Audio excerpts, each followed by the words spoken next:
Infinitive is used as nouns. When you think about an infinitive in German, you're typically going to think about the way you learn the verb form initially. So, for example, you might have singen, which means to sing. In English, when we think about grammar um, as when they become nouns, we look at what verbals are. So, there are three types of verbals. We have gerunds, infinitives, and we have participles. Participles. Sorry. Sometimes my German spelling is better than my English.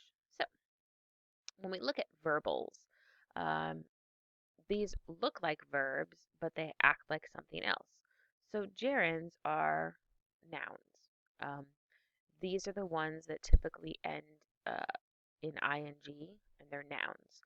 So instead of saying singen to sing, like ich singe, you could say, singing. So not like I sing, but singing is my passion or my life. So that's an ing form in English. Infinitives as verbals are to followed by the verb. So that's kind of what we're thinking about here. When we learn a verb, we learn it in its infinitive form.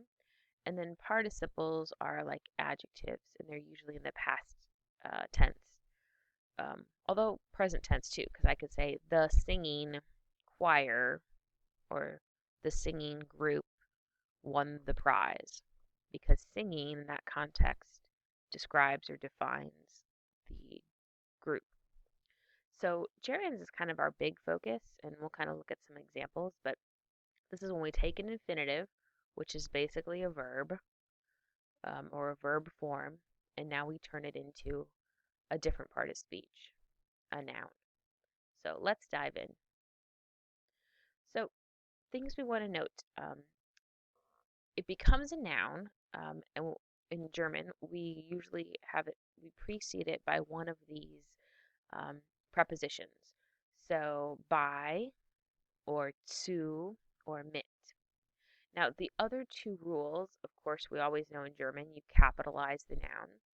And what makes this kind of rule special is when you take an infinitive, the verb form, and you turn it into a noun, not only do you capitalize it, but you also give it a gender, because in German all nouns need a gender.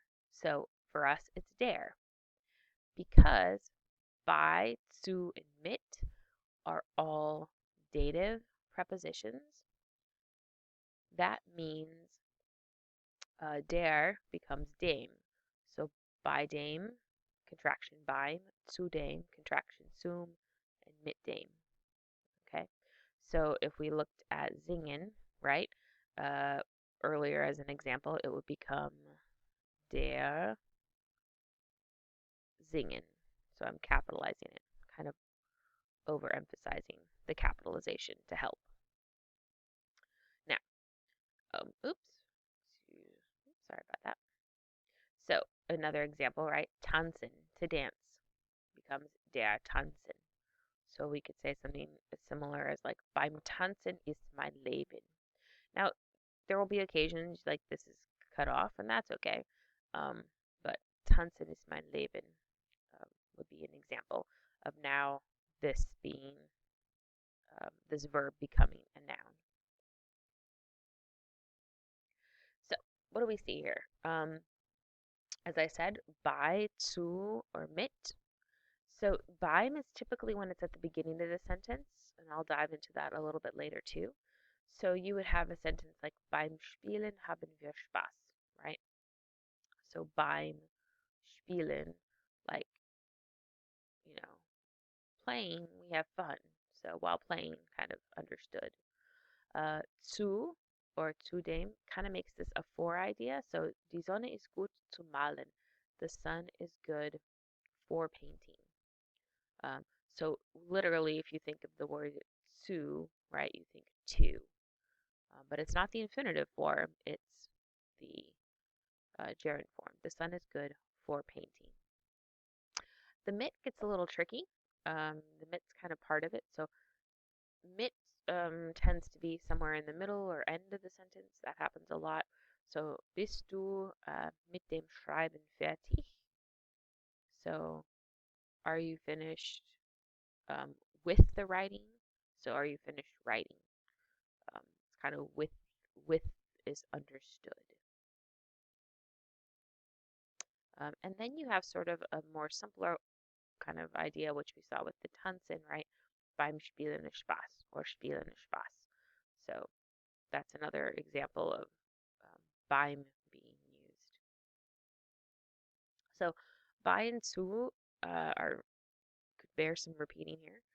So beim, as I said, it's at the start of the sentence and it's definitely in the gerund form. Um, one important thing to note when you're dealing with beim is that it is in fact the subject of the sentence.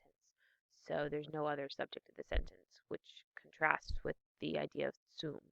So beim Arbeiten, working is not for me, would be this sentence. This is the subject, and this is the verb. If we look at zu, su is when it's not the subject, so it can be in other parts of the sentence.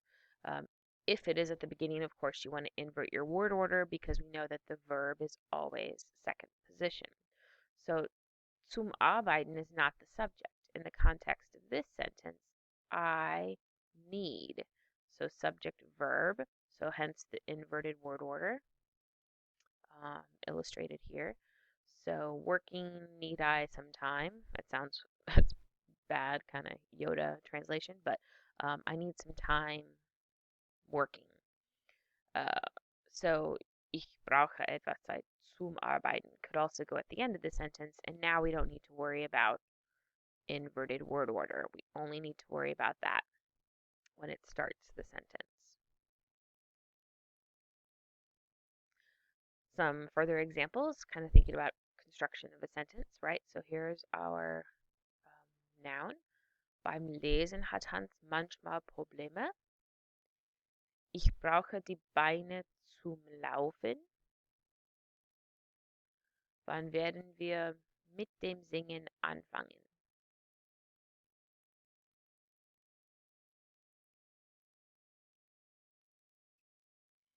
Um, so once again, take the infinitive, make it masculine, and capitalize it.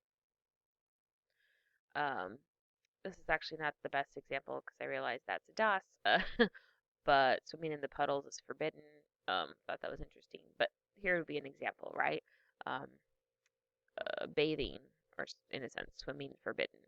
So Lebensgefahr.